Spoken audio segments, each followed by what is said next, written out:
Welcome all, and thank you so much for joining us today for the official book launch of I Say No More by Maria Trusa.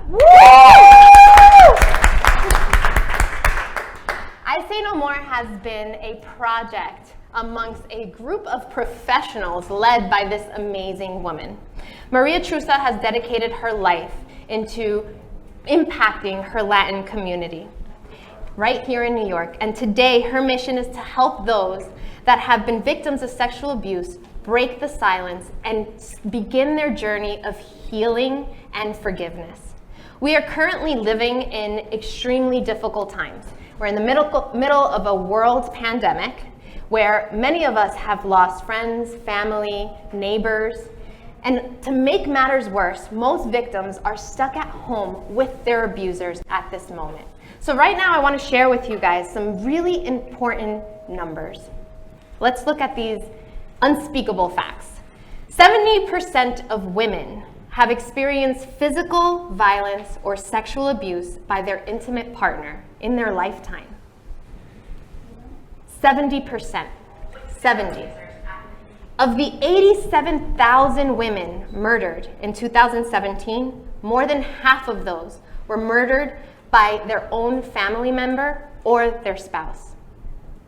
137 women around the world are murdered every single day by a family member. 1 billion children between the ages of 2 and 17 around the world have been victims of physical, sexual, and emotional abuse in the last year. During the month of October, we've been very focused on highlighting the amazingness of being a Latina woman. But we are also very focused on highlighting and calling out to those and encouraging our community to raise their voices against sexual abuse. It is time to say, I say no more, and break the silence that keeps us in victimhood. We invite you at this moment to join us. Join us on all of our social media platforms. We're on Instagram, Facebook, YouTube. Share this link and let's spread the word. Join our movement. I'm going to introduce myself. My name is Natalie Mendez. I am a proud Dominican entrepreneur, an award-winning designer who has also focused her life in breaking the chains of sexual abuse in her own family. So this movement is very near and dear to me.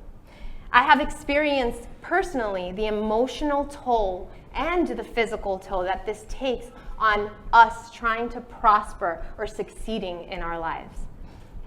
The movement falls near and dear to my heart, and Maria is the leader of this incredible movement for us all. But enough about me. I want to introduce you to the woman that has started it all and give you a tidbit of why this woman is so amazing. Maria Trusa was born in the Dominican Republic. At the age of 9, she was the victim of sexual abuse that almost claimed her life. But she gained the strength to transform her pain and find healing, growth, and success. At the age of 15, she arrived in the United States with two purposes: learn English and become an esteemed professional. In 1979, her performance and dedication led her to join Scarsdale Medical Group, where she became the executive director in 2008. In 2015, after serving for 26 years at Scarsdale Medical Group, she left his job and together with Gina Capelli, created Fourmay Medical Center and Urgent Care, a center that today aims to provide the best health service to the Latino community in New York. At the age of 55, Maria decides to run the famous New York Marathon. With this, she wanted to show the world that there are no limits in life.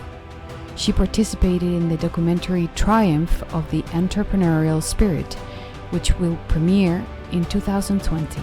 Today, she is a lecturer in groups of women entrepreneurs in New York State and certainly an exemplary mother. Today, along with her 3 children, Maria seeks a way to empower the Hispanic community, which is why she has written her book, I Say No More, wherein she shares her life story and the tools to transform energy and therefore focus on her personal realization, spiritual and professional growth. Maria Trusa, a woman who, when she sets her mind on doing something, simply makes it possible.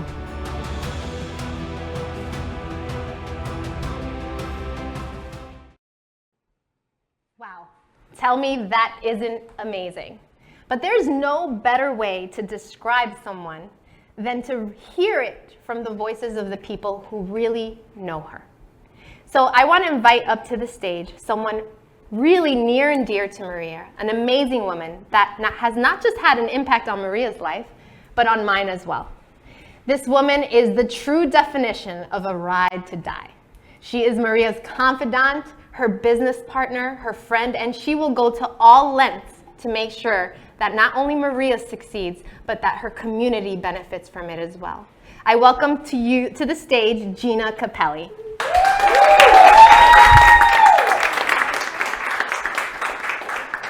Hello. Oh, that's good. So, hello everybody. I'm here to honor my very, very dear friend and partner, Maria. I love you to death. There are sayings that I believe in and that say people come in your life for a reason. And my other saying is, if you build it, they will come. Those are my 2 favorite sayings. And I didn't really understand what they meant until Maria came into my life.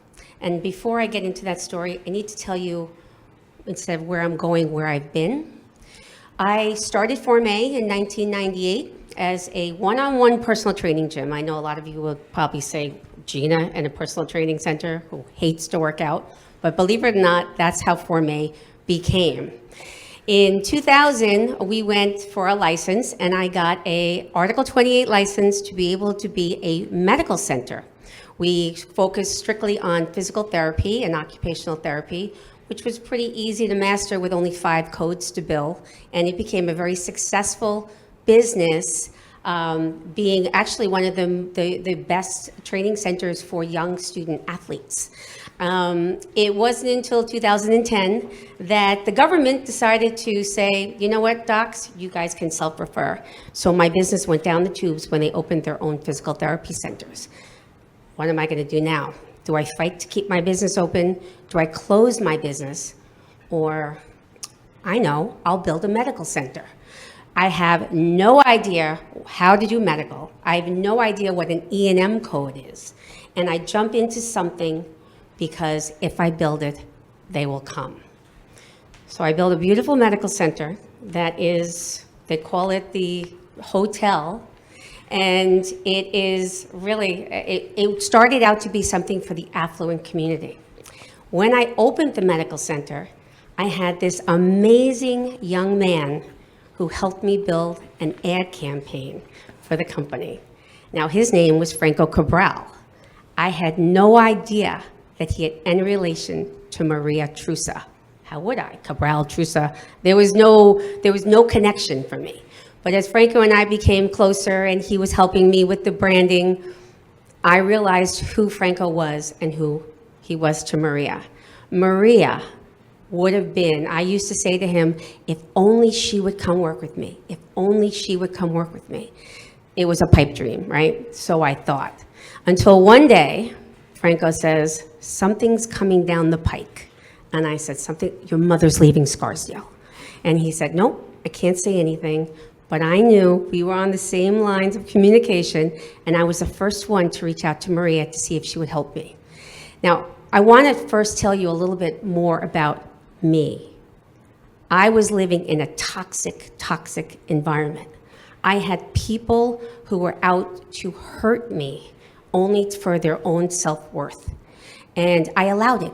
I freely gave up my self-respect, my dignity, and who I thought I was, to somebody else because I was afraid of stepping into the future by myself.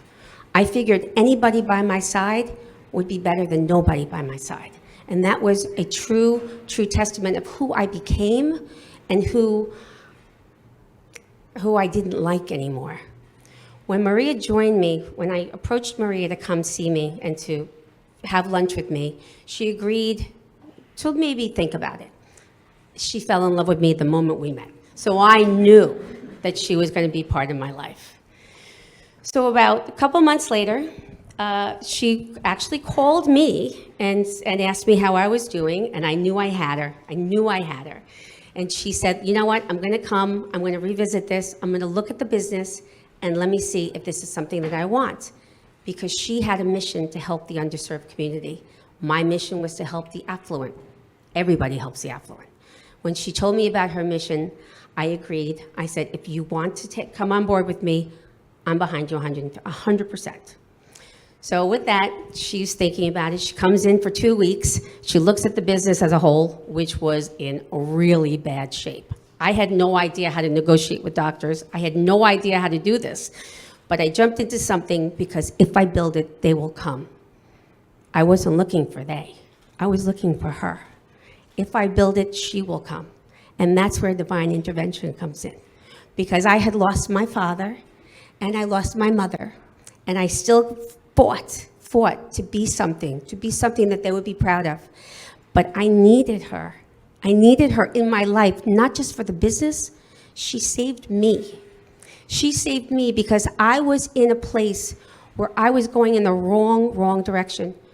I like the word Franco used. I sedated all the time, not just with alcohol, with recreational drugs, with anything I could to get out of my life that was not a good place for me. It was not a good place for me. She became my mentor. She became the person I looked up to. I was so proud to be by her side. I was so proud to learn from her. So understand that when you don't have confidence in yourself, it's a double-edged sword, because then you have someone like her that you're trying to measure up to. That ain't gonna happen. You're not gonna measure up to this woman because she is truly, truly amazing. So with all of this in mind, I just want you to know that a year later, I have this woman on a pedestal. I'm saying she's with me now. Tomorrow, Formé is going to be amazing. 5 years later, we just turned the corner. 5 years together. But what I didn't know about her, because I had her so high up on a pedestal, is just like me, she was broken. She was broken. After 1 year together, she shared with me about her rape. She shared with me about the struggles that she had in her life. She shared with me that she was imperfectly perfect, which is what she loves to say. And the truth of the matter is, it made me feel better about me. Because you know what? I'm broken, you're broken, and Maria Trusa was broken, who I idolize. And for me, that was a growth, an amazing growth, and a connection that her and I will never, ever, ever be able to give up. She is my sister. She is my best friend. She is my business partner. And not only that, I want to say thank you for saving, not just the business, but for saving my life. I adore you. And for Yo Digo Namas, this is an amazing, amazing venture. And when she said she was going to write a book, I was like, of course you are. And she said she's going to run the marathon. Of course you are. Because everything Maria says she does, her words, when she speaks those words, Maria does them. And that's the way I want to live. I want to live in the same type of lifestyle that my girlfriend, my friend, my love lives every day. I love you to death, and I'm so, so proud of you. Mwah.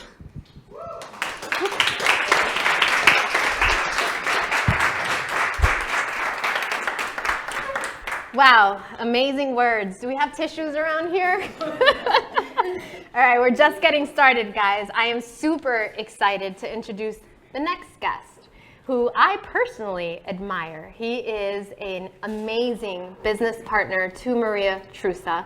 He is also an amazing family friend. He is family.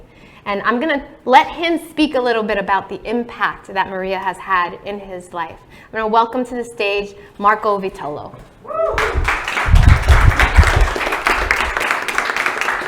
Hello? That was a tough one, Gina. Strength, independent, positive, selflessness, happy, courageous are just a few words that define Maria Trusa. My name is Marco Vitolo. I'm a friend, a business partner, family, and of course, the mother of my best friend and business partner. I met Maria about 12 years ago at New York Sports Club, of course, the gym, dedicated to her health and her fitness. Over the past decade, I've learned a lot about who she is and what she stands for. She changed my life. This movement has given me a different lens of how I look at the world. One of the biggest lessons I learned from her is that your past does not define you. However, it gives you the opportunity for change. As we just saw on the video, I was lucky enough to run the New York City Marathon with Jeffrey, Franco, and Maria. 4 or 5 months of training. Every morning, myself and Maria woke up at 5 o'clock and ran for hours and hours and hours at a time. I thought my biggest gift was going to be the physical aspect of someone pushing me day in and day out. I was wrong. It was the discussions. It was our talks that really gave me the biggest gift. She is one of the strongest women. And when I say talks, we know Maria likes to talk. And I love to listen. So a couple takeaways that were really important from these runs that really define who Maria is the first one is gratitude. She practices it daily. I learned it from her son, Franco. You never know what you have, and tomorrow is not guaranteed. Judgment, we all do it. You never know where someone came from or what they're going through. Manifestation, positive thoughts or affirmations. Positive thoughts, they yield positive results.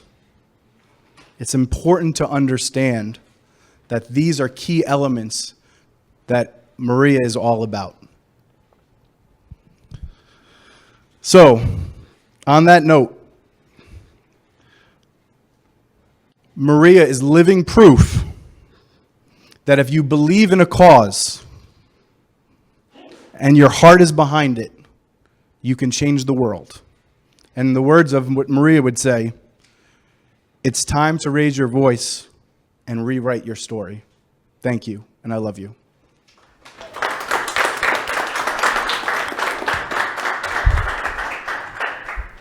Beautifully said, Marco. Thank you so much for those beautiful words.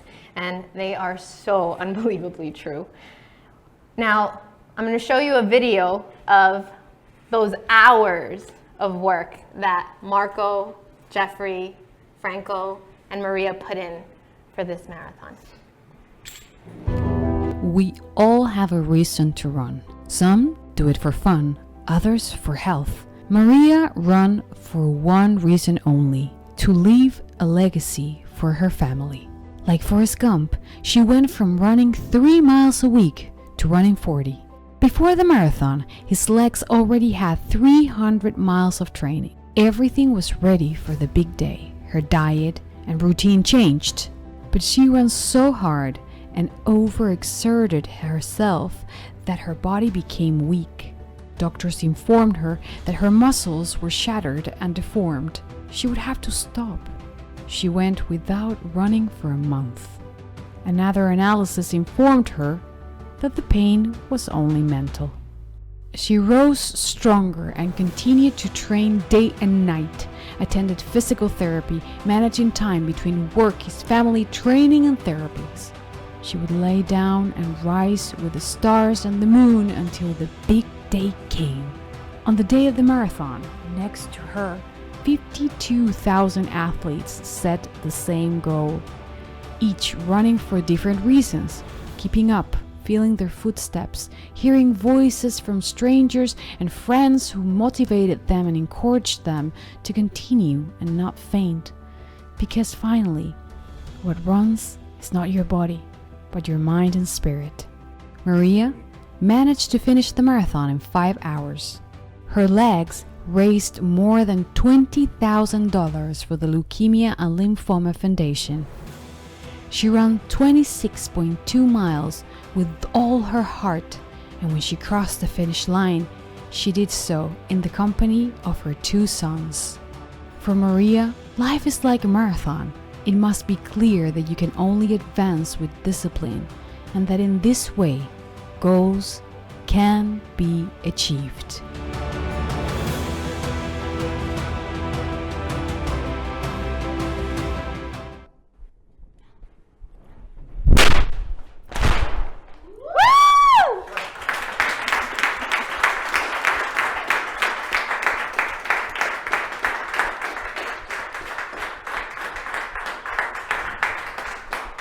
Thank you.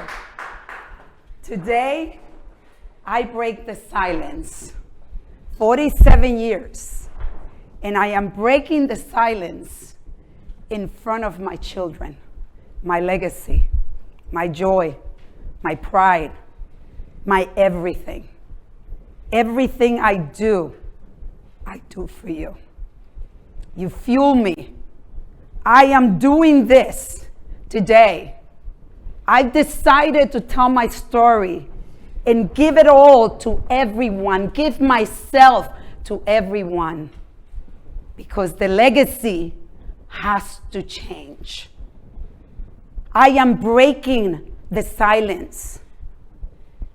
I am breaking the vicious cycle that exists in our culture, and I say no more. I say no more. No more to abuse. No more to stealing our innocence. No more.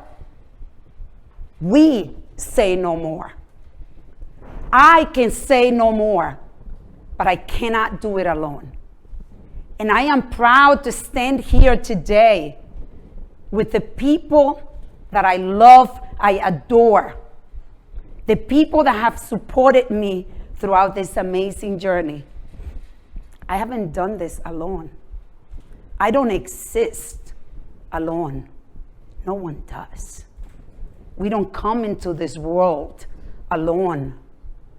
We come into this world to impact, to make a difference, to have a purpose. Each one of us, each one of us, each one of you has had a purpose in my life. Natalie, thank you. Thank you for opening your heart to me. I don't take that lightly. Thank you for loving me as a mom, because that's what I feel. Imperfectly perfect. That's what you are. That's what I am. We are all imperfectly perfect. Thank you to my children. Jeffrey, thank you for coming from Michigan. Thank you, Brittany, for joining us on this night. That is a special night for me. Last Friday was an amazing night. I have my brothers here. It felt like I'm going through this cycle in my family with my brothers, my mother, and now it is a different chapter. Today, I get to share my children with all of you, my business partner, who is my heart, who is my soul. I could not imagine being with anyone in my life, going through what we went through to fulfill this mission that is extremely difficult to do. And I knew it was a big giant that we were taking on, but you by my side has made the difference in the world. No matter how tough it got, you and I found a way to laugh, to love each other, to support each other. No matter how hard it got, we didn't stop believing. And I'm honored. It is a true honor for me to call you my business partner, my friend, the woman that is going through this journey with me, impacting over 20 million will be coming soon. That's the goal. That's the vision. Over 20,000 people already at Formay. Thank you. My business partner in real estate. You gotta be diverse. But not just my business partner, you became another son. I feel that I have so many children and I'm blessed. I have daughters and sons, and I adore you. I knew that I was impacting you. I knew because of your questions. I knew because you would have an aha moment when we were done running, and you would say, I get it. That is what I'm about. I want to live and leave this world impacting as many people as I can. Then I could say, I've done my job. Thank you. Thank you. I say no more. Thank you.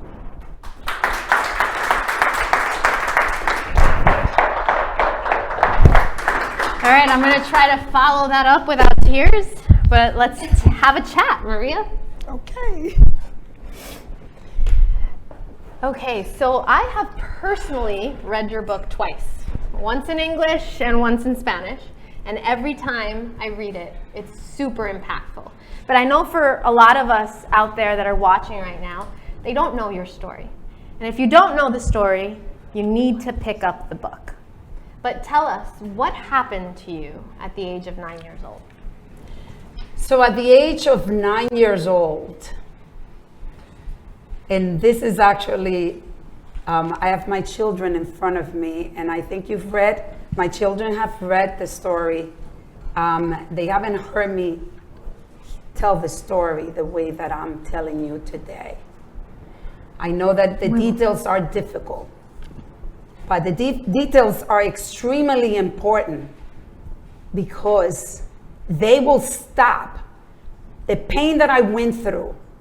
I needed to describe it in details because they will hopefully make somebody think of doing this to another child. At the age of 9, my father, who is supposed to be my protector, the man that is supposed to take care of you, especially you being the only little girl, my father decided to bring him in, a witchcraft man that was going to take in the middle of the night my little brother, who was 4 years old. And I decided that he couldn't do it. I was screaming that he couldn't take my little brother. So my father decided that I will go. And I went. I went crying. I went afraid. I had no clue what was happening to me, but I knew it wasn't good. I didn't know if I was going to live, but I went. My father took me. My father left me with this man that forced me to drink a bottle of whiskey at the age of 9. A whiskey that turned out to be a gift. As crazy as it may seem, it was a gift. Because he sedated me to the point that I couldn't feel him raping me the entire night. He took my little body and raped it, little by little, hours by hours.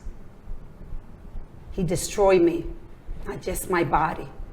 He destroyed my soul. He destroyed it for a long time. But I am standing here today, and this is why it's important, because he couldn't destroy me. He destroyed that little girl. He couldn't destroy the woman. I am a force of nature. And this force is going to make sure that this stops. It needs to stop. It will not happen to my children. It will not happen to my grandchildren. We need to stop that vicious cycle that suppresses our community. It is suppressing our Latino community, and it is a generational issue. It is a generational oppression. You steal the innocence of these children, you steal their lives. And many of them cannot get to the place that I've gotten to. Many of them. But we're going to stop it. We are going to stop it. Wow. All right, I'm going to stand up. But impactful words. And as you know, myself, you have impacted my story and my life and broken the chain there. And something that I asked myself is, why now? What made you decide that now was the time to break the silence? It all started, in life we have purpose. We just don't understand it sometimes. I thought my purpose was to take care of, with Gina, of our community, providing health care to the uninsured community with a strong focus on the undocumented population in the Latino community. But I didn't know I had another mission. And when your mind is clear, when you understand yourself to the level that I gotten to understand myself, you are able to find your even more purpose. So my son Jeffrey, who's here today, I don't know if you recall that night in Colorado when we were skiing, we were waiting for your brother to get there. And you said to me, we were talking about my story and my struggles, and you said, Mom, you cannot leave this world without telling your story. I don't know many people like you. I don't know many people that have gotten to be a victim of rape, coming to this country, not able to speak English, and gotten to be a CEO of a company and a partner.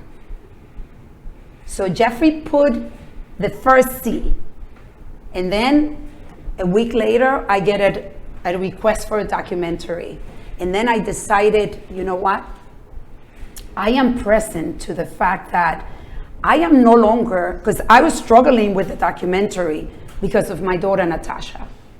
I wasn't sure if you were ready, my love. I wasn't sure.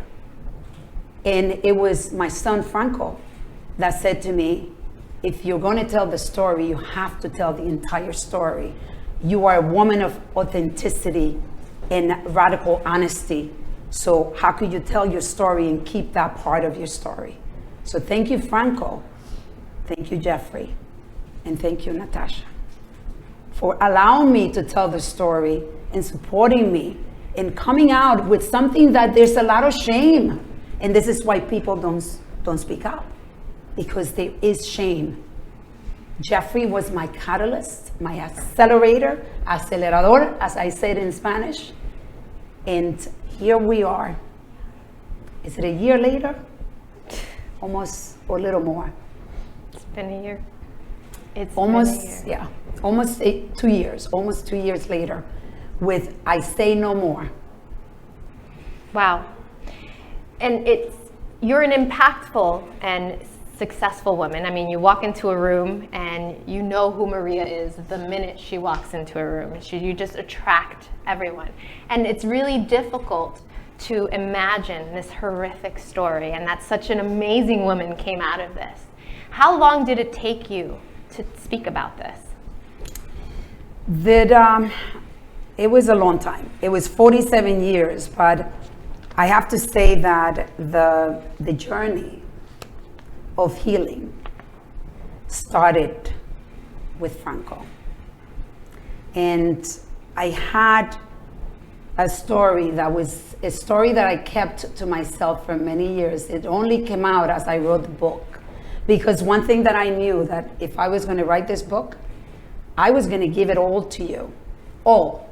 The good, the bad, and the ugly. It didn't matter. Because like Marco was saying, no one can judge me. I don't judge. I try not to judge. I would rephrase that, because we're built to judge. I decided I wasn't going to care. I was going to just say it all for the sake of saving many lives. So Franco was my first accelerator, as I describe it. I realized that I was so broken when I had him. And it was not until, I don't know, maybe a few months ago that we had a coffee date. I try to have coffee dates with my children and my precious girl. We have dinner together because she's living with me. But Franco, I told him this story where he was a baby. And when Franco was born, I hate to say, I struggled because I did not want a boy. I thought I was going to have a girl. I was 100% sure that I was going to have a girl. And when Franco was born, I was disconnected. I realized I was not ready to be a mother. I was not ready to be a mother to a boy, because what men do to me is that they rape me, they destroy me, they hurt me. And one night, I mentioned to Franco that he was a baby and he was screaming, and I threw him in the bed and he fell on the floor. And that's my first, I say no more. That was my first time where I said, I can't do this. I'm going to destroy my children, my family. How could a woman that adores people, that loves people, because I learned to love people, could not be connected to her child? And I decided to start this healing journey right then and there. That's why I say you are a major character in my life, Franco. I love you to pieces. And that simple decision, that catalyst, that decision to rise up and become more than what you have experienced, impacted many lives. And we see that when we read the book. You see how many lives you have touched and impacted. I want to talk a little bit about that. Talk to me about the people in your life that you've impacted the most and how you feel about that right now. Impacting lives, loving people, is the key to happiness. This is very important to understand. If you feel lonely, figure a way to impact other people, because you will be fed happiness. I am a woman that just figures out, how am I going to impact you?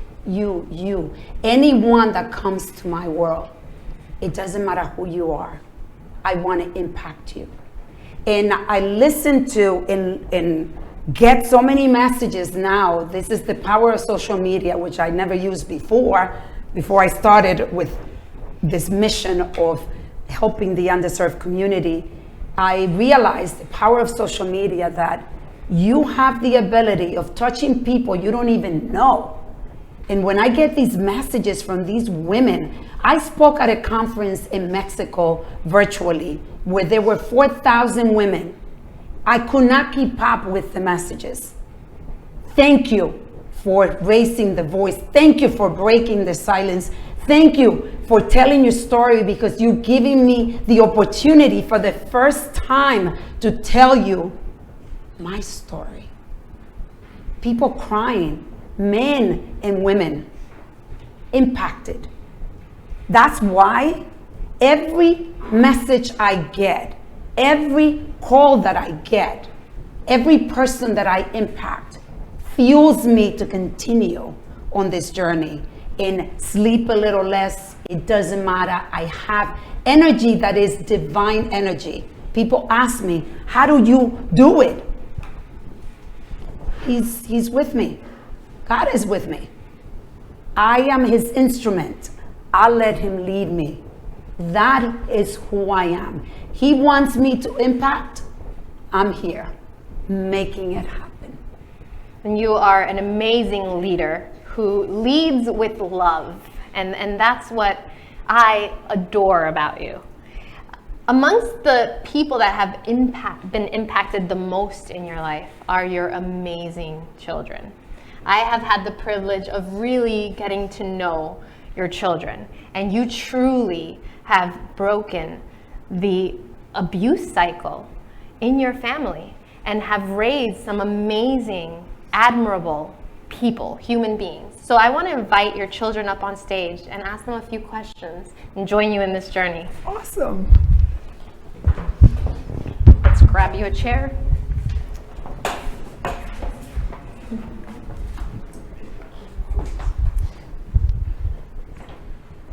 Should I stand? Mm-hmm. Are we moving this? Take a seat. We're live, so it's okay. Take off your mask just for this. Thank you. Yeah.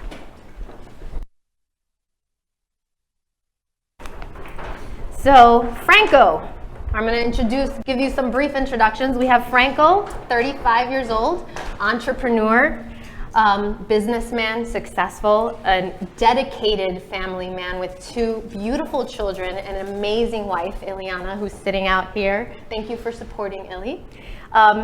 And also a mentor for many. You've been a mentor for me. You mentor your community, and I admire the passion that you have for really raising our community up. Here we have Jeffrey, 31 years old, also a successful businessman, family man who's here with Brittany, and flew all the way from Michigan, right, to join us here today. And Natasha, last but not least, the girl, the feminine energy of the family, who is, how old are you, Natasha? I'm 12. 12 years old, plays the piano and sings beautifully. Maybe you'll perform for us a little later. But also a huge impact in Maria's life. I've seen the transformation in Maria just because you exist. So welcome. Thank you so much for joining us today. I have a few questions for you guys. You ready for me? All right, we're gonna start with Franco. Franco, how did you feel knowing that your mom was gonna go public in detail with her life? I mean, we're about integrity, and the truth is, I didn't know the details that my mom was going into before I read the book. She told me, and I probably avoided it. I knew the story. I didn't know a lot of the details, but I think I chose not to. And I had the opportunity to read the book prior to it being published, and I chose not to. And I chose not to because I didn't want to be the catalyst that changed the book. I didn't want to impact what you needed to communicate. And I knew whatever it was, it'd be beautiful, despite the fact that it was gonna hurt. And it was a roller coaster of emotions reading the book. I reached out to my mother. I was angry. I was proud. I was frustrated. I was impacted. I was sad. I was many other emotions. And I didn't really know what I was getting into when I was reading the book. But I did know because it's my mom, and I know what she's about. And I also was really angry because I felt like I was robbed. I felt like I was robbed only because there's amazing gifts in that book. And when I told her this, I said, you know, I'm angry at you. You know, why did you rob me of telling me these things? And I judged her 100%. And then she said, I've been teaching you my whole life. And I was not in a space to really hear that when she told me that. I was angry, but I reflected on it and I thought about it more and more, and I'm proof of that. She has been teaching me my entire life. She's impacted me my entire life. Perfectly imperfect. Wow. And she's done a great job at that because you are a phenomenal man that I am super proud of and really happy to call a friend. Jeffrey, So we all know that you are the reserved one in the family. For those of you guys who don't know, tell me how you felt really knowing that this was going public. It's funny that you mentioned the reserve side because that's where I was going to go into to start off with. I think more than reserved, I think the people who know me closely know that I'm introspective and very thoughtful about my own thoughts and what I do and how that interacts with other people and why they do the things that they do as well. I remember when I was in college, it's gonna be difficult not to get emotional, but when I was in college, I would constantly see other people struggling with motivation just to go to class, just to get their work done, to do well and exceed and want a better life for themselves. And for me, that was never a problem, but I always didn't understand why they didn't experience the world the way that I did. But I always asked myself, and what it came down to for me was always story. And those who also know me closely know that my mother, when we were younger, was busting her tail trying to build a business. And Gloria, who is my second mother, spent a large majority of the time really on the day-to-day taking care of us so my mom could provide for the family. And I realized and I reflected and while I was in college that I didn't need her to show me how to be motivated. I had an amazing story. She was always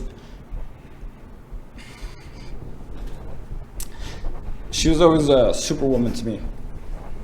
And for me, when I'm in college, it's the least thing that I can do is go to class, do well, exceed, and make sure that I propel the legacy of the family further.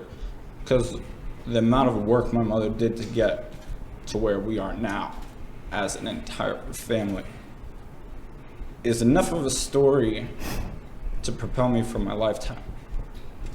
And one, not to be long-winded, but one specific weekend, I went through a very traumatic event with an ex-girlfriend of mine, and she had been through something similar earlier on in college that she went through. And during that episode is actually when I heard about it for the first time. And I saw a physical change in the person I was dating at the time after she explained the story. And even though it was my first time hearing it, it was extremely difficult to go through. And here I saw that click happen for someone else, where now they had a story and something to inspire them. And the biggest thing when I heard that she was going through with it is relief for all of those people who didn't have that path clearly outlined for them to move forward. Relief that once someone reads this, even if it's one life, two lives, they're going to be able to see themselves reaching for more and reaching for their family to propel them to places that they never thought they could. And at the end of the day, I didn't have to read the book because I had my superwoman my whole life.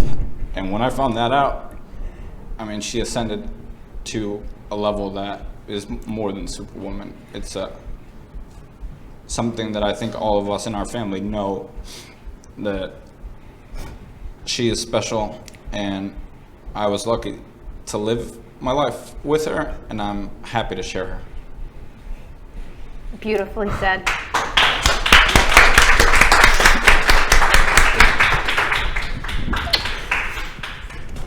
All right, Natasha, our little one, I want to know how you feel about this movement. What do you feel about your mom starting this movement? Well, I feel like really proud of her, and I feel blessed to have her, and it feels good to know that she helps like so many people and she saves lives, and that she's not a victim, she's a survivor. she shows that no matter how broken or lost you can always be found, and you can make your own light. And I'm just really grateful for her.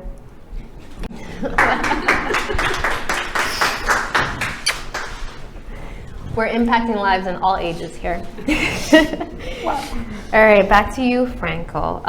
So today is the start of a new chapter for your mom. And as her catalyst, as she describes you in the book, and she describes you everywhere, what are your words for her today, in this moment? Stay true. Stay true to your calling. You know, there was, I do daily huddles with my team on a fairly consistent basis, and we inspire thought and, you know, inspiration for the day, and we share. And this week, it was one of my days to share, and I shared a clip from Muhammad Ali, arguably one of the best boxers of all time. And the clip was called "What's My Name?" And Muhammad Ali used to be Cassius Clay. That was his birth name. And he took that on, they gave that to him, and it was a label that was given to him. You know, our names are a label. We can choose our names, or we can decide what name we want to choose. And when Muhammad Ali, before he was the greatest, he said, "I am the greatest," long before he was the greatest. And I see so much of that in you. But what Muhammad Ali did, and you know, the thought for that day that we talked about is, you know, he chose his name. And he said, you know, to everybody, you choose your name. You know, his name was Muhammad Ali. That was his chosen name. This is the story that you have chosen to write. You had a story that was given to you long before you could write your own story. But you chose a different story. Don't ever forget that. You chose that. And your gift is to inspire people to choose their story, to choose their name. And life is going to, just like Muhammad Ali, I'm gonna share this. I know I share a lot of things with you. I haven't shared this one. I didn't think about it, honestly, to this moment. But he said that in the interviews, people kept trying to call him Cassius Clay. People are gonna try and call you and knock you and change what you think inside is true. As long as you continue to remember who you are and what's your name, that's going to continue to inspire other people when somebody decides to tell them they're not what they think they are. As long as you stay committed and true, when it gets hard, because it will, they will continue to stay hard and true to choosing their name. All right. Wow.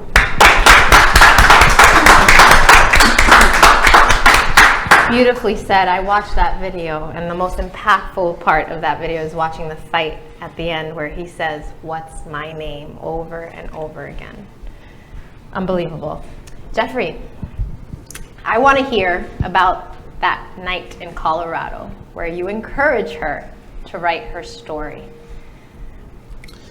Yeah, so I mean, like I was saying before, I've lived with the blueprint to live my life in a way that's meaningful to me, and I always reflect on my mother's story coming from, I've seen where she grew up in Dominican Republic, and I mean, I couldn't imagine being in those circumstances and then being able to even see past that to a life that has been provided to me, that's been beautiful. I mean, I really, being back in White Plains where I grew up, now that I live in Michigan, it's just reminded me of what a lovely childhood I had and how much love there was.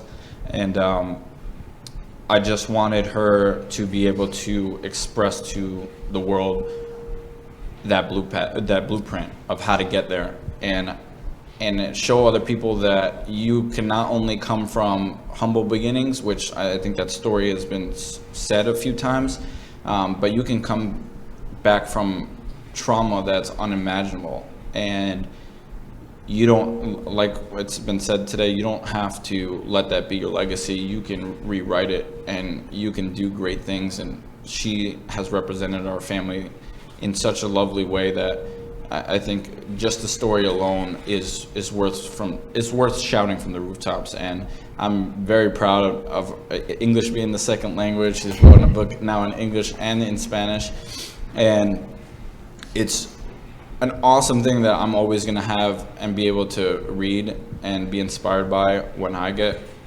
in doubt of where my path is going. And now so many other people are going to be able to learn from it as well. And I'm just so grateful that she's been able to share that with other people, because now I feel like it's really going to make an impact for those who read it, who have been through similar things, and those who are just going to read it and say, wow, what an inspiration this is. I can do more, and I can make more of my life and impact others. And that's what it's all about. Well, thank you for being the accelerator. Because now we have a book, and it has already impacted many lives. So Natasha, you are the youngest. You are the one to carry the torch. What do you expect this movement to do for your generation? Well, I expect it to help people to talk about this like abuse more freely and openly, and to not be ashamed or feel guilty of it. And I know that she's saving many people, and that will help my generation so that they can thrive better. Amazing. And I'm pretty sure, because if anyone knows Natasha, she is the spitting image of her mother. She will carry this torch really well. And we have a little symbol of that for you. My daughter,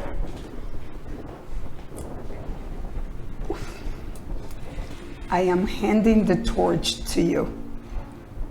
I can't do this alone. I know you express the feeling that you want to do this with me, and I'm handing the torch to you tonight. We will do this together.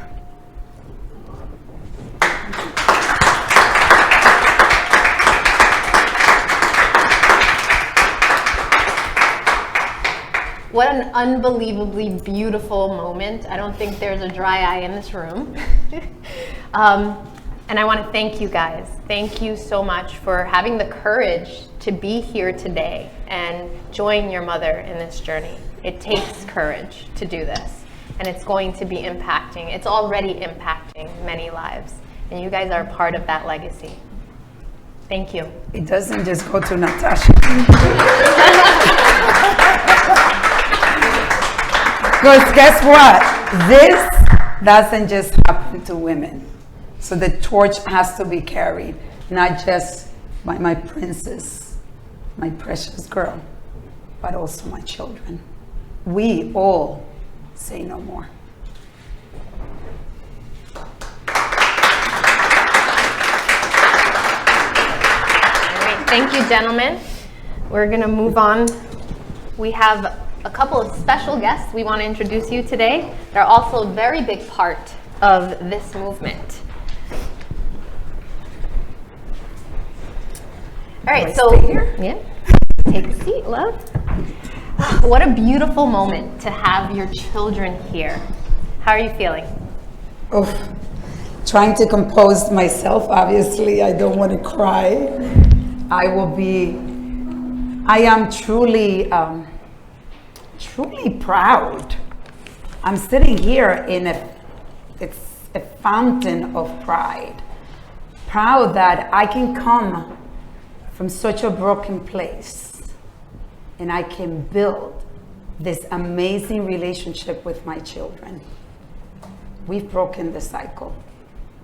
We have now taken the generation to another level, and that's what needs to happen, not just with my family, but with every family out there that goes through this. Wow, beautifully said. We have a special guest virtually that we want to introduce, and it is Dr. Edith Shiro, and she is joining us from Miami, Florida. I'm just going to read a little bit of who Dr. Shiro is, she's an integral part of the movement. Dr. Shiro is a licensed clinical psychologist with a private practice at Mind Spectrum Institute. Did I say that correctly? Originally, she's from Venezuela. She holds a master's and a doctorate degrees from Yeshiva University, a certification in international trauma studies from NYU, and a postdoctoral specialization in family therapy from the Ackerman Institute in New York. She has spoken in numerous conferences nationwide, appeared in several TV and radio shows, and has also been published in journals and magazines. You're an impressive woman, Dr. Shiro. Hi, Dr. Shiro. Thank you. I didn't realize you were looking at me from that way. That's okay. It's so good to see you. Thank you so much for joining us today. I am so honored to have you here. I can't imagine the emotion and the environment in that room right now. I'm sitting here and feeling so moved, so touched by everything that has been going on, Maria, that I can't tell you how proud and how happy I am to be sharing this with you and the journey that you've been going through, and how happy I am to be part of this journey. Thank you so much. Wow, Dr. Shiro, tell us a little bit about what this movement means to you and how you got involved. Well, you know, I have been doing working with trauma for so many years in my life. That's my specialty, coming from my own experience of trauma. In terms of my family legacy and the work that I've been doing professionally. And recently I decided to write more about it, to put some of my research and my clinical experience out there. And this beautiful angel that knows both me and Maria introduced us together. And that was, for that moment, it was like love at first sight. And we've been inseparable after that. And the more we've been sharing and talking about Maria's experience and about what the work that I've been doing, the more connections we find at so many levels. And I want to tell you something, the experiences that I've had in working with people that have gone through trauma, and the work that I do in taking people from trauma to healing and to growth and resiliency and wisdom and gaining consciousness, Maria is my poster child. Maria is the most beautiful example of somebody that has gone through adversity and struggle and difficulty. And like your son Jeffrey said, turn the trauma into a transformation that is a gift, not just for herself, but is a gift for the world. And I am the first person to support that, because this is what I see in my office every day. This is what I want to make the world happen. This is what I want everybody to go through, to take trauma, to take difficulty, to take adversity, and to transform it into a gift, and to transform it into a power that not only helps the person, but it also helps the community, helps the generation, and helps everybody around it. So really, really, really, Maria, you are the perfect example of that, and your journey illustrates every step of the way of what needs to happen. I cannot ask for a better example or role model for people to follow. Thank you, Edith.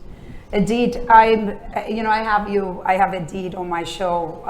Actually, she's been on both of our shows in English and Spanish, and we just did a show in Spanish, and it was very powerful. I actually was very intrigued, because you actually talked about how we are passing along from generation to generation, and even if you have not been abused, how this abuse from your family carries over from family to family, and you have example of what that has happened. Can you talk a little bit about that? Yes, and as I was seeing your children talk, and as I was seeing your boys and your daughter, and I was hearing you talk, I was like, the concept of the intergenerational transmission of trauma was so present for me. And this is one of the things that a lot of people don't know. Trauma is contagious. Abuse is contagious. We not only pass it along from parents to children unconsciously by the messages that we send, by the behaviors that we do, by the values that we transmit, but imagine this, we also have that information stored in our genes, in our chromosomes, in our bodies, and that information gets passed on from generation to generation to generation. And there's something called epigenetics, which is recently discovered, in which is a science that really allows us to make the information in our genes and in our bodies be expressed or not expressed. So being mindful that we're carrying on a tradition of trauma or abuse from generation to generation, we can be the first person to stop it. We can be the person in our family, in our ancestry, to say, I don't want to pass on this trauma anymore. I want to stop with me. This story of trauma, the story of abuse has to stop with me. And every behavior that I make, every decision that I make, every value that I live by, every lifestyle, my way of living is going to make that shift in my life. So my children and the people around me are not going to go through that anymore. And Maria, that's why I'm saying, like, when I hear your children talk about their lives and their values and how they see things, it's such a perfect example of that. Trauma can get passed on from generation to generation, biologically, psychologically, and spiritually. And we have to be extremely conscious and mindful of that in order for us to make the decision to stop that cycle and say, I'm going to become aware of my behavior. I'm going to not make an automatic reaction of everything that I do and decide that I'm going to have a different life, a new story, a different narrative. I'm going to rewrite my story and the story of my past to make it successful, to make it healthy, to make it thrive. Now, to wrap up your thoughts, Dr. Shiro, I would like you to explain the importance of what it is, the value in actually speaking up and breaking that silence, and then share some statistics with us as well. Absolutely. You know, there's very, very staggering statistics that show that 1 of 5 people, at least in the US, is a victim of sexual abuse. 1 of 5 people is a lot of people. And we don't know about it because a lot of people don't talk about it. 85% of the cases are of cases of sexual abuse. From 70 to 80% of the sexually abused victims have been abused by intrafamiliar, meaning that the abuser is within the family. Most people think that abuse is committed by strangers, by people that we don't know. But the truth is that most of the sexual abuse is, in general abuse, is committed by very, very, very close family members or family friends, unfortunately. Another very staggering statistic is that 30% of people do not talk about their abuse at all, have never told their story, have never said the story, and will never say it, partly because they don't trust that anybody would believe them, partly because there is no system in our society that facilitates that kind of information, partly because they've been denied that voice for so long. So movements like I Say No More, Yo Digo No Más, are crucial for this silence to be broken. Another thing is, like, from 10 to 20% of the people only get sent to the judicial system. So not so high, the level of people or the amount of people that are able to actually be validated by the experience of sexual abuse. And unfortunately, 40% of teenagers have been reported being abused. And I think between 10 and 30% of men have been experienced forced sexual experiences. And Latino men, I think the statistics is 7%. I suspect it's a lot higher than that, but has not been reported, of men Latino being abused. One of the things about our culture, Latino culture, is that we have a lot of shame and in sharing our problems, our vulnerabilities, and it's ingrained in our culture, in our Latino culture, not to talk about our difficulties and our problems. And this movement of I Say No More is giving people permission, and especially in the Latino community, to open up, like we've experienced with Maria, a lot of women and men coming forward and saying, yes, this happened to me. Yes, I want to break the silence. Yes, I want to talk about this, because it carries a lot of shame, and there's no permission to talk about these things. I don't know if I answered. No, you did. Answered the other. That was a beautiful wrap up. Thank you so much. Your expertise is extremely valuable to the movement. So we thank you for joining us today and really providing this knowledge that we all need to hear. Thank you, Dr. I Shiro. appreciate it. Indeed, I want to thank you personally from the bottom of my heart. I told you from the beginning, like you said, we were connected, and that was at one time. And I've been meeting people, and I talk about divine intervention. I talk about how God is placing these people because of the greater good, because this movement needs to happen. And it's not by coincidence that you're here. It is because you need to be here. Thank you. I agree. Thank you. I thank you. So proud of you, Maria. So proud of you. Thank you, Dr. Shiro. Enjoy your warm Miami weather.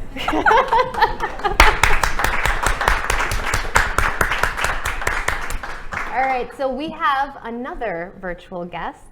Her name is Sandy Sola. And Sandy... Tissues for this Yes, Sandy was at the very beginning of this movement.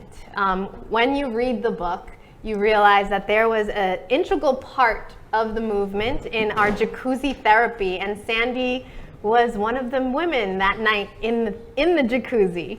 And that's where we came up with the name, Yo Digo No Mas. So I'm gonna just speak a little bit about who Sandy is. Sandy is 28 years old. She's an administrative assistant at her family's business, which is Six Diamonds Tree Services. She's been married for 7 years and recently became a mother of a beautiful baby boy. Congrats. I see pictures of him all the time. He's beautiful. Sandy has always strived to be an advocate for those who cannot speak for themselves. She pursued a bachelor's degree in criminal justice and worked in the Putnam Northern Westchester Women Resource Center. Ultimately, her goal is to share her testimony and encourage others to speak up, because there are people out there who care. Welcome, Sandy. Hi, Sandy. Thank you. I'm so excited to be here. So excited. Maria, thank you for this opportunity. I know that jacuzzi therapy made this into reality. So thank you to Vermont for bringing this alive. And thank you, Maria, for putting your heart out and allowing, like Dr. Shiro said, giving us permission to speak on our truth, on speaking about what happened to us and how we can overcome it. Because I believe that we are overcomers, we're not survivors, because we're moving forward in everything that we're doing with our lives. So, like I said, Natalie, I love you, miss you, girl. Sandy, I want to thank you, Sandy. I called Sandy. I said, it would mean a lot if you could actually tell your story, because the story of the jacuzzi it was an integral part in my life with Yo Digo No Mas. Because for those of you that have not read the book, I love taking people to our house. We happen to have a home in Vermont that I like to share with especially women, especially Latino women. And we went on a retreat. It was like 10 of us. And we were sitting in the jacuzzi, and for the first time, I'm sharing my story. And I remember I had my back, I was in bad shape, and I remember standing in the jacuzzi and I'm telling my story, and little by little, each one of them started to say, I've been raped. I've been raped. I've been raped. I've been raped. I've been raped. And it didn't stop. It was like 8 out of the 10 women. How is that possible? I was hurting that day, not for my story, because my story has become a story. I healed, and I have a peaceful heart and soul, and I'm forgiving everyone. But I'm facing that this is not just my story. This is a pandemic. When I looked at these women, and Sandy being one of them, I was heartbroken. I said no more. In Spanish, yo digo no más, no más. And I started to cry. Gina, you were there. You shared this. You were amazed. You couldn't believe this. So for me to have you here tonight, telling your story, it is truly, truly an honor and a privilege that you say yes to me when I called you and I said, please join me telling our story. It's not just my story. Sandy, please tell your story. Thank you, Maria. So my story actually starts at the age of 5. So at the age of 5, I was actually molested by one of my cousins. I knew something was wrong. I didn't know what was going on. I didn't know what to do. I was just, you either fight, flight, or freeze. And unfortunately, what happened to me was that I would freeze. So that was my first interaction. And then from there on, it was like I had like a sticker on myself saying, touch me, rape me. So from the age of 13, I was either molested, I was raped by either a family member, someone from our church. And it wasn't at the same time. It was different people, different moments. It was either an uncle, that we were left alone with him, or an uncle that, just took advantage. And, it was people that we trusted, people that we thought that we were family. We went to church together. We spent time together. So from the age of 8, I remember the age of 8, I was sexually assaulted. I don't even know how many times, but it affected me in such a way, it made me feel like I was nothing. I was nothing. And I never told my mother this. And this is like the biggest thing, that you have this fear, like it was my fault. It was my fault, so I have to deal with the consequences. It was my fault, so why am I going to tell my mom if I'm the one who's going to get in trouble? So I never said anything to anyone. It was just this secret that I kept inside that just, on the outside, I seemed like a normal kid, but in the inside, I was dying and dying because it was my fault. I did this. I caused this.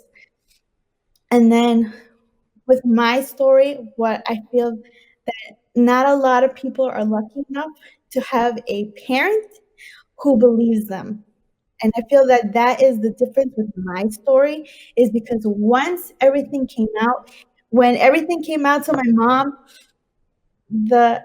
it didn't come out because I wanted to tell her.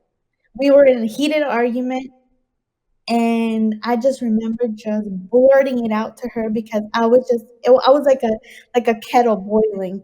It starts to whistle, and then all of a sudden it just goes crazy. Like that was me. Like I just couldn't hold it in anymore because I was done. I was having suicidal thoughts.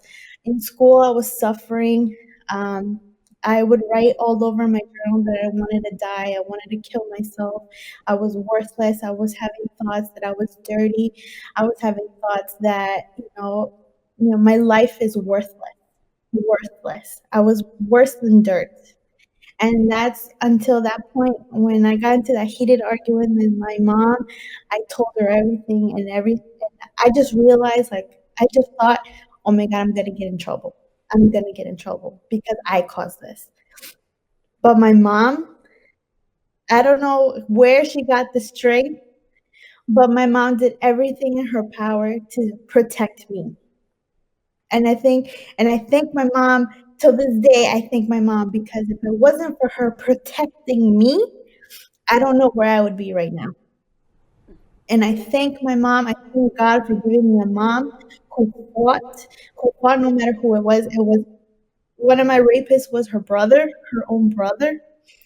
One of my rapists was her own brother-in-law. It's her cousin. I can go on and say all these names, but the point of the matter is that my mom fought tooth and nail for me when I told her everything. She called the police. The police were involved. Like Dr. Shiro said, that not a lot of people go through the criminal justice system. So 2 of them went to jail. The other ones didn't get anything to them. But at that time, my mom only knew about 5 people, 5 abusers of mine, because I was just too ashamed to tell her mom there are more. People, there's and I never told her, Mom, I've had so many abusers that I just, I don't want to go through the system. I don't want to do this. I never had the courage to tell her until recently, maybe when I was 20 years old, I finally told her mom there was more. And I feel like when we speak out and we say these things, no matter how ugly, how ashamed we feel, there's a light and there's a peace that comes and consumes you. And there's a peace, and then our family was strengthened to the point where now I have to talk to my mom every day. Mom, how are you doing? Mom, how, to my sisters, I call them because, I'm not the only victim in my family of sexual abuse, unfortunately. My sisters have stories as well, but we have come together that we can actually speak out about it. And our family, like my family, my mom, my brother, my sisters, we are so united that if we are struggling mentally, we pick each other up. We know what's going on. And I'm grateful that we're able to share. And I was able to share my story in Vermont with Maria. And the thing that I didn't know at that time was that my abuse was actually attacking my marriage. And I couldn't accept that my abuse was attacking my marriage. And I know, I have little triggers, sometimes, we have to go through PTSD. At the beginning of my marriage, there was just little things that my husband couldn't do because it would just trigger me. I couldn't say in the dark, I couldn't hear a belt rattle because it would trigger me. It's like the abuse was happening, right? Or in the middle of the night, obviously my husband wants to be intimate. He has to make sure I'm awake because I don't want to have another flashback. So it was affecting my marriage to the point where I had to reach out to Maria. Maria, I need help. Maria, where can I go to get help? Because I don't want my marriage to die because of my past. I need to fix this before my marriage goes downhill. Where can I go? So thank you, Maria, for helping me meet this most amazing psychotherapist that I love and adore. That she was able to help me with my marriage. I blame her for the baby because my marriage going great that we had a baby. Obviously, I'm still healing. I love to share my story because it shows people that no matter how bad it gets, there is a light at the end of the tunnel. And I believe in God 100% that He was there with me the whole way. That I know, God doesn't make these things happen. He lets us go through it because there's something else. God turns these actions into beauty, and I believe that wholeheartedly that He has done that with my life. That dirt where I was, He has picked me up, put me on His wings, and He's taking me to wherever He's taking me now. Even if it's motherhood, if it's, running the business with my parents, whatever it is, I know that God is in control and that He has helped me throughout the way. And I love God for where He's taking me. And the verse that I have for everyone today that I've held on to it all these years, when I was learning about Him, where I was learning how to love myself, I was learning how that it wasn't my fault. I had to accept it. But when I finally got to that point in my life where I was like, you know what? No more. My past is not holding on to me. I forgive my abusers. I forgive everyone. I forgive the family members that turned their back away from us. I forgive that aunt that said that because I was the one that caused. I forgive all of them. The grandparents that I had that I never had, that they blamed us because we actually called the police. No, I forgive them. I forgive them wholeheartedly because I know and understand that this is a generational. This is education that our older generations don't understand, that our younger generations need to learn, that we have rights as women, we have rights as men, we have rights as children. And I just wanted to share this with everyone. Jeremiah 29:11, I know it's used everywhere, but it has power. This verse has power. The verse says, "For I know the plans I have for you, declares Lord. Plans to prosper you and not to harm you. Plans to give you hope and a future." And I believe that, and I held on to that verse from my teenage years when I was going crazy with my suicidal thoughts, with my self-harm and everything. I've held on to that verse until today, that I know that God has a plan for me. Today He had this divine appointment with Maria today, so I know He has a plan. So, Maria, I'm excited for you. I'm excited for your book. I'm waiting for the book in the mail. I'm excited to be a part of this. And whenever you need me, I'm one phone call away. And just so to everyone, much, Sandy. Everyone watching this, know that there are people out there that care. There are people out there that are willing to help. There are therapists. There are organizations that are ready to help you on your healing journey. So don't be afraid to reach out. There's people out there that are willing to help, that will believe you, and that will help you no matter which way you go. If you want to report, if you don't want to report, but you want to heal, there are people or organizations out there that are willing to help. So thank you, Maria, for the opportunity. Thank you, Sandy. Like I say no more. So Sandy, join me with "We Say No More." No more.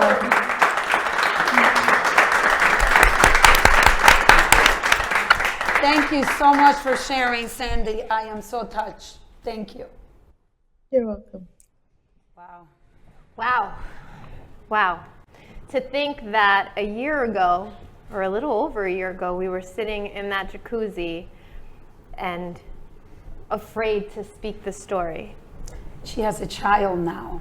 She's going to break the cycle. She's on her way. That's why we need to join together and we need to speak up. Absolutely. And now we're going to move on to our next guest, joining us from California. We are nationwide today.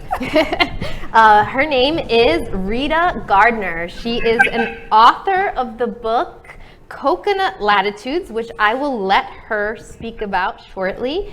The book in general has won several national awards, including the 2015 gold winner of the Benjamin Franklin Award, 2015 gold winner of Next Generation Indie Books Award, and the Coconut Latitude was endorsed by the international writer Julia Alvarez, who was awarded the National Medal of Honor by President Obama. Another very impressive woman. Thank you for joining us, Rita. Thank you. Rita. Thank you very much. Rita, I learned about your story today. Alejandra mentioned to me that I was going to meet a very special woman today. It is an honor for me to meet you. I've been honored today to meet and listen to many stories. Your story reminded me of my mother because of Trujillo. And I was blown away by your story. So thank you for joining us tonight. Well, I learned of you from Christy Maggio, who has a radio show in the Dominican Republic. And I had been on a book club with her and also on her radio show just recently as well. And she said, oh, you need to know about Maria. And then she also connected me with Alejandra. And so here we are. I wanted to first say how touched I am by everybody who's come before me on this panel. And it's so special to see a family that's breaking the cycle together. I did not have the kind of abuse that Sandy talked about, but in my family, I grew up on a coconut finca in the northeast coast of the Dominican Republic. And we were the only Americans for 100 miles around. So all my extended family are all Dominican, and my friends are all Dominican. And so we lived there 20 years. And so there was abuse in my family. And sometimes abuse doesn't have to be physical to cause trauma. And that indeed happened. So in any case, I read your book. I actually read it twice since last week. Well, the second time I kind of went through it a little more in detail. And I wanted to say that I wasn't reading it to be inspired. I just was curious. And by golly, I got inspired. And actually, I just wrote a review of it for Amazon. And the thing that really moved me about your book was that you took secrecy out of your life, and that obviously gave you power. And in my family, secrecy was something we had to do. First of all, like in your mother's era, Trujillo was to be feared, and we were actually spied upon. And so I learned to be silent. I learned to not have a voice. And then my father was abusive, and so the voice went away further even with him. So anyway, I really appreciate so much that you wrote about. And one of the things that really touched me was when you write about your mother and you wrote about her leaving you. It is abandonment. When you were 9 years old and you had to stay with cousins, other family members. But I've heard that story similarly from my Dominican friends whose family members had to go in pieces. The family had to break apart to make it in the United States. And what I really want to thank you for is that you were actually able to get to a point where you could see that your mother's journey to from the DR to New York was an act of sacrifice. You said it was rather than a voluntary abandonment. That's a lot of forgiving and a lot of learning that you did, and I really appreciated hearing that. Thank you. Wow. You brought me to tears.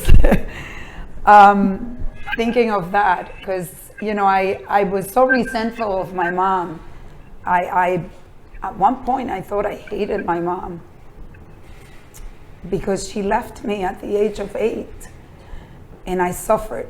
And not only did I suffer losing her and losing my brothers, not knowing when I was going to see them, but I get raped.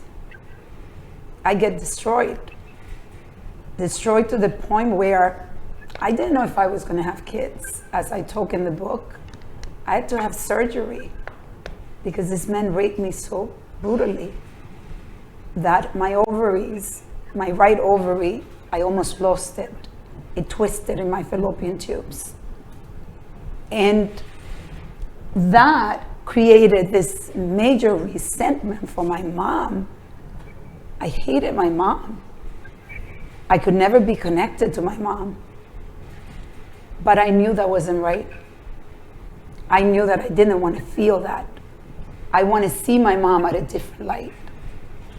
And I talk about it in the book. I went to a seminar at one of those weekend retreats, and I had a revelation at that retreat where I started to see my mother at a different light. And this is what our lives is. Our lives are stories that we create. I had the wrong story, and I was able to find the right story. Because the right story is that my mom was a woman that moved mountains. She moved mountains. I didn't know the mountains that she was moving until later on, that I actually found a letter from my mom when we were celebrating her 80th birthday. And I found this letter, 7 pages long, that she never gave me. She intended to give me. And in that letter, she talks about the fact that she wanted to commit suicide, that she didn't want to live, that what happened to me destroyed her, that she was taking care of kids and she couldn't even take care of herself, her own children. I had the privilege to build an amazing life with my mom. My mom's legacy changed because my legacy changed, because I took on this journey. My mom, as my niece and my nieces that are here, thank you for coming, Stephanie and Stacy. I'm so honored to have you here. You got to enjoy a grandmother that was beautiful. You got to enjoy the mother that I wanted as a grandmother. Because my mother couldn't give me what she gave you. But she did give it to me later on. I gave her kisses until she would say, stop. Where do you come from?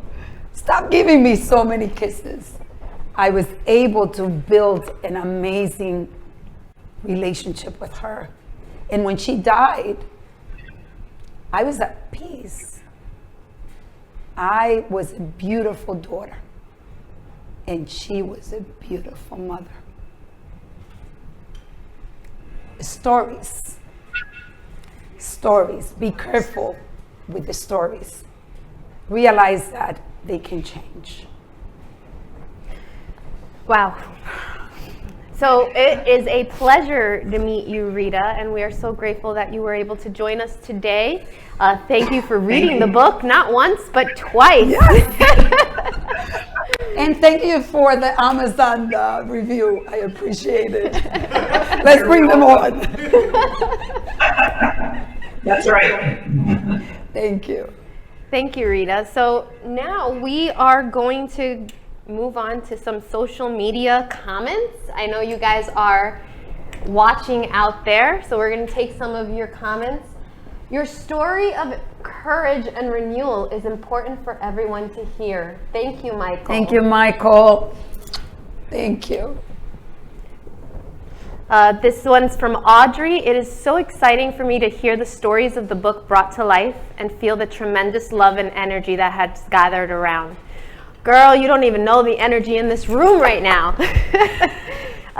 Liz Zadie. Lisa. Oh, Lisa. Hi, Lisa. Beautiful family, Maria. Thank you. You are such a blessing in my life. Oh, Ruth. My faithful fan and friend. Thank you. Thank you, Ruth. We adore you. Hi, Myra. Oh, Myra. How wonderful. It's so beautiful to see how many people are impacted and how much love there is out there. Wow. Congratulations, Maria. Thanks for your inspiration and for helping so many to improve their lives. Adam, thank you for helping me. You're one of those people that it's just sent to us to help. Maria, congratulations, Maria. I'm so happy and proud of you. I wish you the best of the best. Thank you. Thank you, Maria. Wow. Wow. All right, well, what is a book launch without more videos? So we're gonna watch a special video that that the team has created just for this movement. And we hope that everyone out there shares. Please share today's launch with all of your family and friends. Congratulations, Thea. I am so sorry that I couldn't be there with you today in person, and know that I am there in spirit cheering you on. It is an honor to have you as an aunt, as a colleague, as a mentor, as a guide in life. You have taught me so many life lessons, including how to overcome barriers, how to embrace vulnerability, how to share our stories, and how to use our best selves to then empower others. I can honestly and confidently say you have done the same for our family. In addition to that, you've transmitted a generation of healing, and there's nothing more powerful than that. Today, we celebrate that you are doing this same thing for another generation, another community, and that is the English-speaking community. I am confident that this movement will touch individuals and generations around the world, and I know that I will hear them saying loudly, "Yo digo no más," I say no more. Thank you for empowering all of these individuals, including myself. I love you to the moon and back. I just wanted to share a few words to express how proud I am of my Thea Maria. Thea, you have always shown us what a true independent woman should be like, and that I am forever grateful for. Thea, I wish you nothing but more success in this movement that you are creating, and I forever will be here to support you. I love you. Hey Thea, congratulations on this amazing accomplishment. I wish I could be there, but you know I can't because of work. But I love you. My heart is there with you. So, you know, I'm celebrating it there with you, right here. Keep going forward. Keep doing what you're doing. Very proud to be your nephew. Hi everyone, I just want to say a few words. Very few people can say that they are blessed to have an amazing aunt as you. You're truly an empowering woman to our family. You encourage the Latin community. You're truly inspirational. I love you, and you keep making us proud. Your niece, Giselle.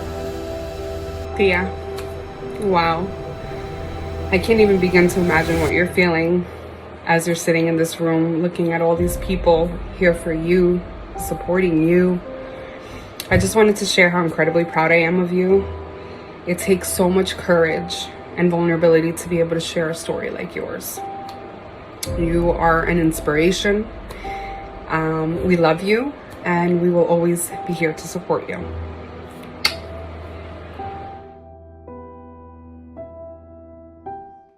Wow. Surprise.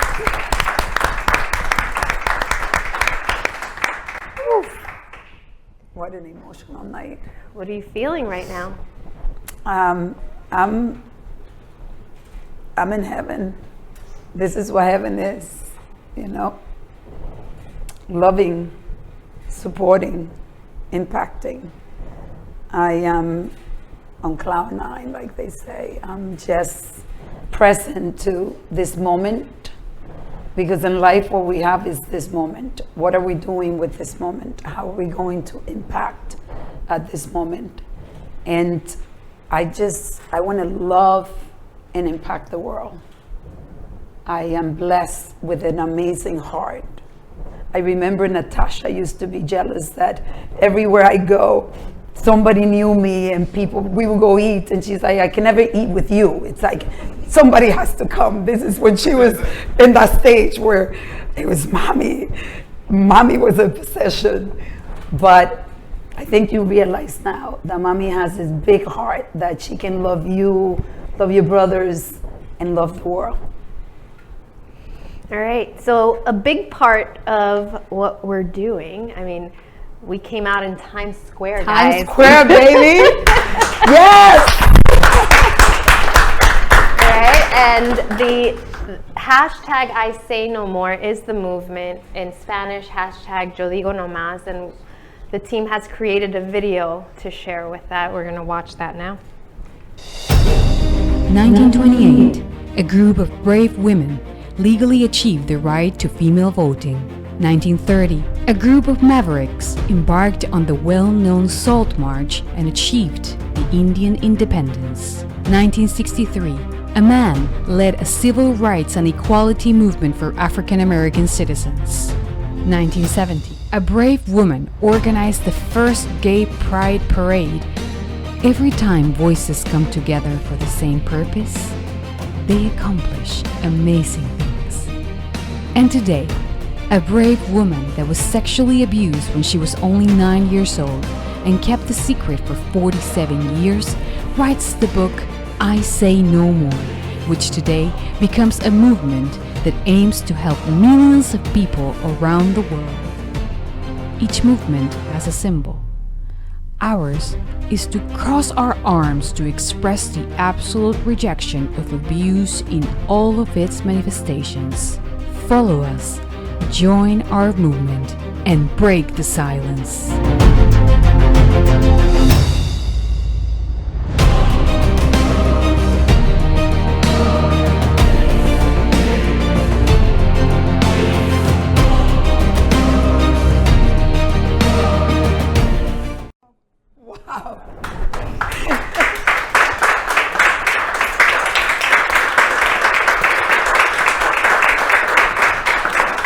Wow.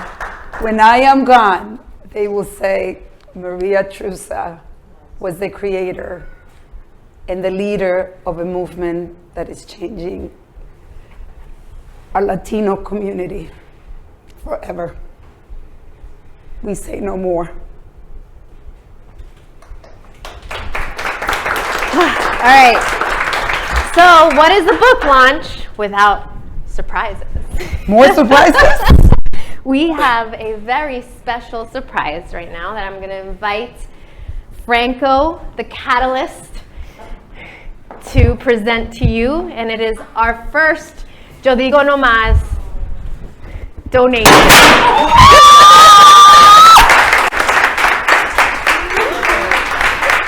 Oh my goodness!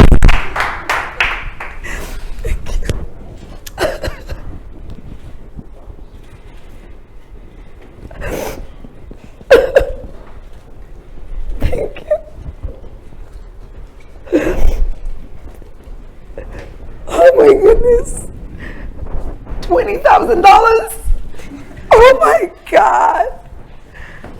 $20,000 to impact and break the silence and the cycle, the vicious cycle for our community.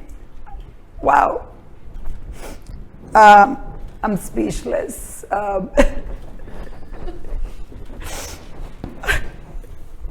Takes a lot for her to be speechless. It's a good thing that I remind her a lot of herself, because I don't have a difficult time speaking either. This was easy, because you made it easy. I can't do this without you, and the other people out there can't do what they're gonna do without you too. This was the easy part. What you're doing is the hard part. You're brave. And just remember, you know your name. I'll never forget it. I'm ready. I am ready. Thank you.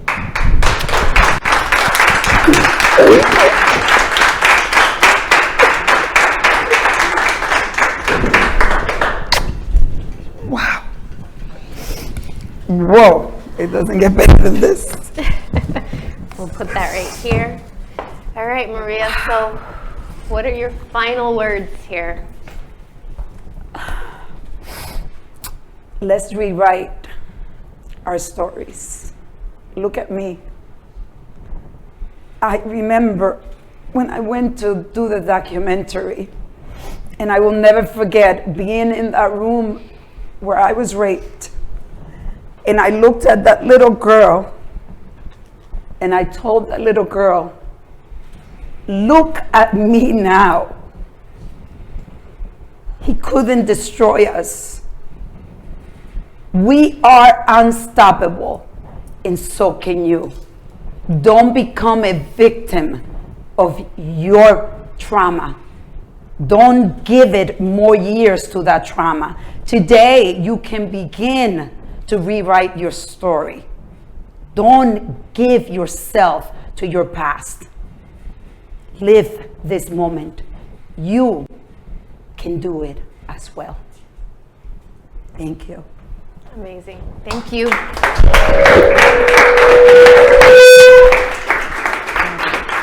an amazing job. Now let's not forget to say thank you. I want to say thank you to all the people that made it possible. Primitive, you need to come out. Where is she? Kelly? This girl has worked on these 2 events. Come over here. My girl. I am blessed with many amazing women. Look at this girl. Mwah. 2 weeks. 2 weeks of working almost every single day until 1, but months. We've been working on this for months quietly.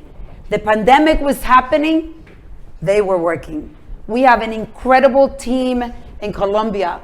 I want to say thank you to that team. I'm like so honored to work with these young, hungry people that want to make a difference with us. Months and months, so many people. Primitive Agency has been amazing. You as the leader has been a blessing. Thank you. Alejandra, my love, come over here. Henry, Formay, Beat Speech. She makes me be everywhere, okay? My PR consultant, Alejandra, who's done an amazing job. She keeps me busy with interviews, and we're just getting started. So thank you, my love. Thank you. What an honor. Love you too. Paula, Monica from Ecuador, Pablo, my photographer. Come over here, Pablo. Pablo, thank you, my love. This is the man that took that famous picture of our cover in the back of the book. And before COVID, we were planning to travel everywhere because that was the plan. We were going to different countries, and he was coming with me, and he said, just pay me a place to stay. That's it. I just want to go with you on this journey. I don't care to be paid. Thank you. Thank you. Henry, Karina, the voice of the book in Audible, Paula, Henry, he's busy making it all happen. He's the production guy who has produced our show. And from the beginning, he came to us when the pandemic happened, and he said, your Facebook Live has to continue. And he made it happen for us. Thank you so much. All of you, all the people that are here. Gloria, my love, come over here.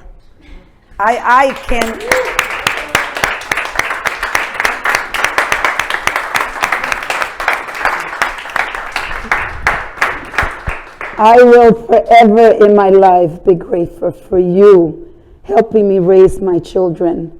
I could not have done it without you. I could not have done it without you. I will forever be there for you, and you know that. I love you. Everyone, Thank you. Thank you. All my friends, Ellie, I adore you. Thank you for being such an amazing wife. I could continue with everyone. Marco, everyone. John, thank you for coming into my world. Thank you. Everyone, thank you so much. And Renata, Kimberly has done so much work, obviously, Gina Capelli, you guys, everybody. Thank you so much. All of you out there, thank you for your immense support. I can't keep up with your messages, but I'm going to try. Mwah, I love you. Thank you. Follow us on Facebook, hashtag Yo Digo Nomás. Make sure to go to our website, yodigonomas.com. Join the movement, share your story. Thank you for joining us tonight. Thank you.